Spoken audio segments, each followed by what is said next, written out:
Kesaktian luar biasa dari Oktober, November, Desember, Januari 40.000 rumah sudah dibangun. Tadi saya tanya sama Bung Fahri sebelum acara, itu betul itu 40.000? Dia bilang itu waktu dibangun zaman Jokowi. Ya jangan diklaim dong. Jangan dong kerbau punya susu sampai punya nama gitu loh. Bismillah, assalamualaikum guys. Berjumpa lagi di channel Jurnal Terupdate. Lapor kepada Pak Prabowo sudah membangun 40.000 rumah untuk rakyat, ujung-ujungnya Marwar Sirait malah dipermalukan telak kalimat sakti Adian depan Fahri Hamzah guys. Jadi tak perlu berlama-lama, langsung saja kita simak bersama-sama video ini guys. Bismillah. Kebetulan di sebelah saya ada Pak Boni. Ini adalah anggota Satgas yang dibentuk oleh Pak Prabowo beberapa saat setelah pengumuman pemenang pemilu. Dan ketuanya Pak Hashim, yang kemudian secara intensif lebih kurang 8 bulan Pak Boni ya, berdiskusi, dan saya kebetulan juga diajak ikut di tengah jalan dan ikut meramaikanlah diskusi antara para pakar ya kan, semua stakeholder perumahan kita hadirkan dan melahirkan buku putih yang merupakan blueprint daripada pengembangan perumahan. Jadi kalau dibilang dari sisi konsep dan kesiapan, sebenarnya kementerian ini memang kementerian baru, tapi konsep kehadirannya itu betul-betul digodok dan dipersiapkan untuk menerjemahkan kalimat dari Bapak Presiden dan juga asta cita yang ditulis bahwa ini saatnya kita membangun secara serius basis bagi ekonomi kerakyatan kita di tingkat bawah, dan salah satu instrumen pentingnya itu adalah perumahan, ya kan. Kita udah tahu ada instrumen lain yang namanya makan bergizi dan sebagainya.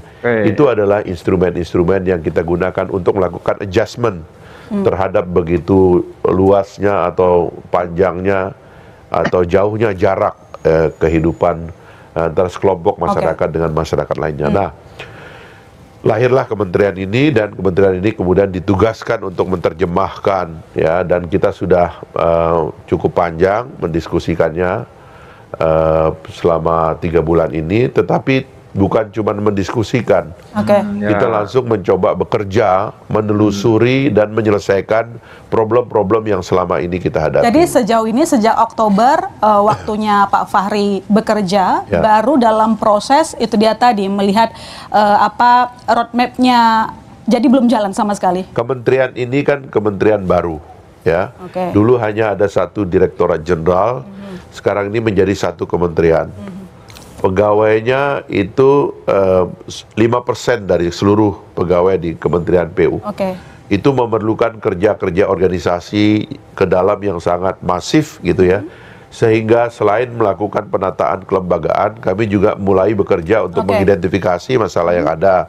Misalnya soal pertanahan, soal perizinan, dan lain-lain, itu kita coba telusuri dan kita coba selesaikan melalui 3 tahapan tentunya. Yang pertama, regulasinya kita siapkan, ya. Nanti regulasi ini tentu akan didiskusikan apabila dia level undang-undang, tentu akan dibahas dengan DPR.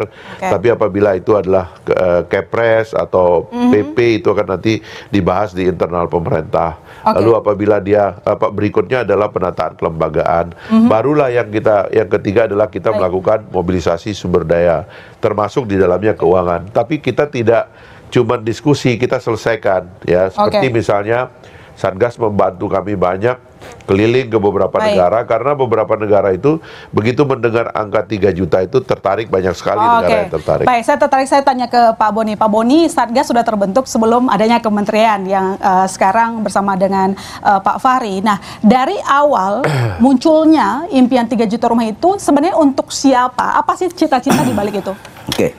Baik, terima kasih. Sebenarnya Pak Prabowo ini dalam program ini adalah pengentasan kemiskinan. Pengentasan kemiskinan melalui pembangunan rumah? Instrumennya perumahan. Dan Pak Prabowo juga fokus bahwa karena target pemerintah adalah untuk mencapai 8%, properti ini memang diketahui oleh para pihak semua ini drive growth yang paling efektif. Jadi Pak Presiden itu keris dia. Kenapa ini nggak ada kementerian? Dan dia cita-citanya ingin mengentaskan kemiskinan. Bagaimana kita kombinasikan? Nah, Pak Presiden berangkat dari keadilan sosial sila kelima, dan dia berangkat pada pasal 33 ayat 3. Oke. Beliau juga memahami kita kekurangan dana.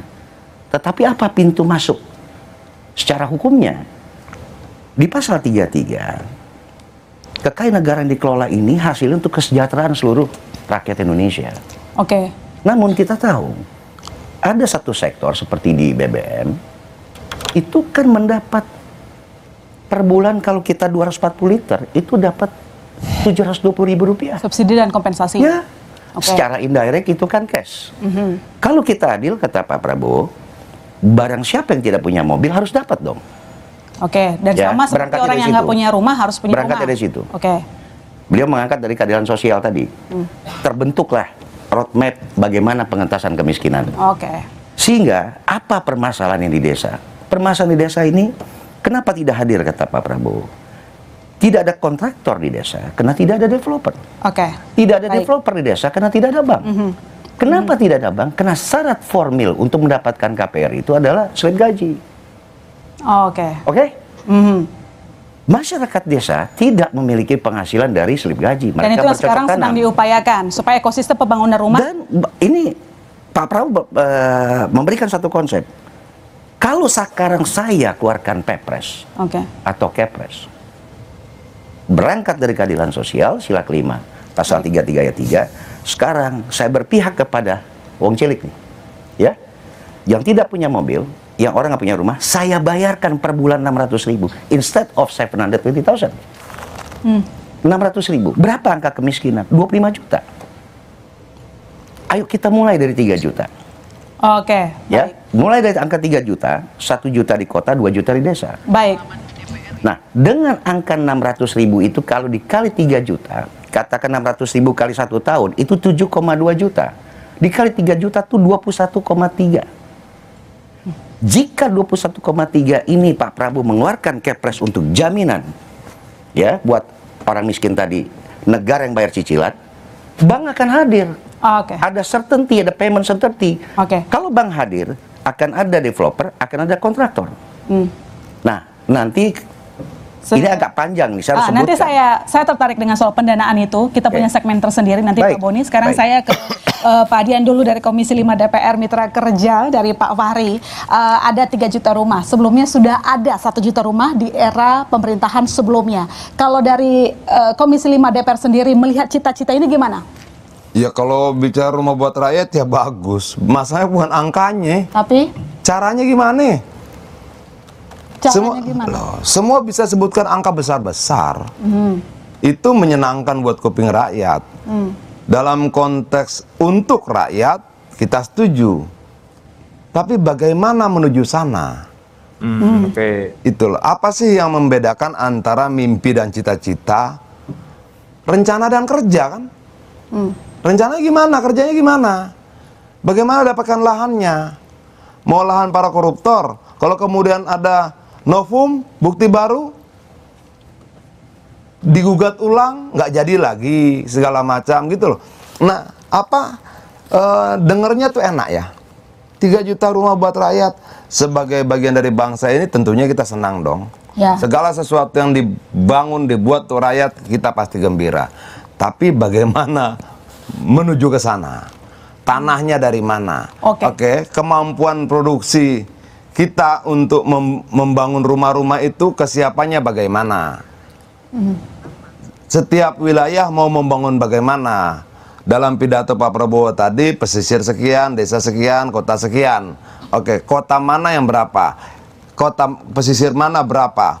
Desa mana yang berapa? Itu kan kita butuh jelas dong. Kemarin kan sudah sempat raker ya sama Menteri ARA. Ya. Apakah tidak dijelaskan di sana pertanyaan-pertanyaan dari Enggak, Komisi menurut 5? saya gini.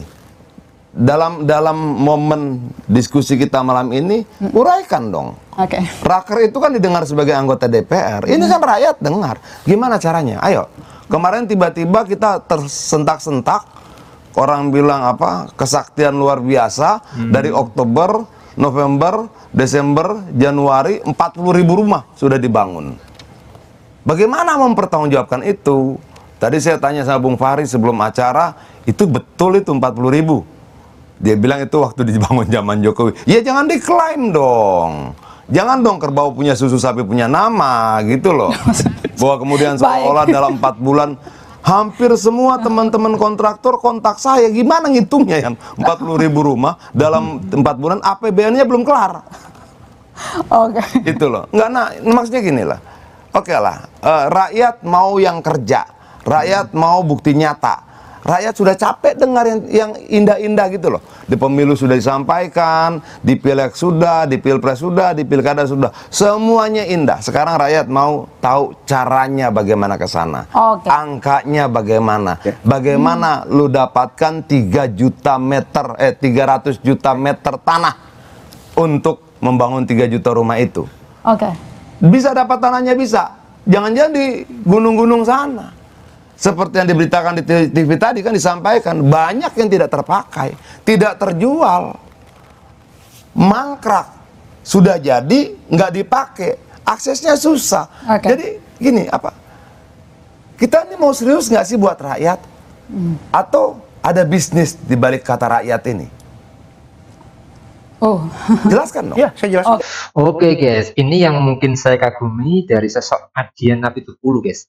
Sarkas legend punya Adian banget ya guys tadi. Kerbau punya susu, sapi punya nama. Agak lain emang kalimat sakti Bang Adian kali ini ya guys. Seketika Bung Fahri Hamzah langsung nyengir dan ketawa ngakak dalam hatinya ya guys. Hehehe.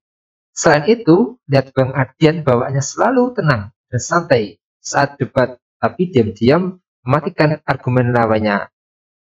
Jadi pokoknya keren Bang Adian ini, dan seru ya Bang Adian. Jadi memang sangat menarik sekali perdebatan tadi guys. Pertanyaannya, masa iya? Padahal pemerintahan Pak Prabowo baru saja dilantik tuh. Masa iya sudah diklaim, sudah bangun 40.000 rumah untuk rakyat. Tentu ini yang mungkin dikejar dan dipersoalkan oleh Bang Adian dari pernyataan Marwar Sirait sebelumnya guys. Jadi mungkin itu yang bisa saya jelaskan untuk video kali ini. Bagaimana menurut kalian soal video ini? Tulis komentarnya di bawah ini ya guys. Saya pamit dulu. Wassalamualaikum warahmatullahi wabarakatuh.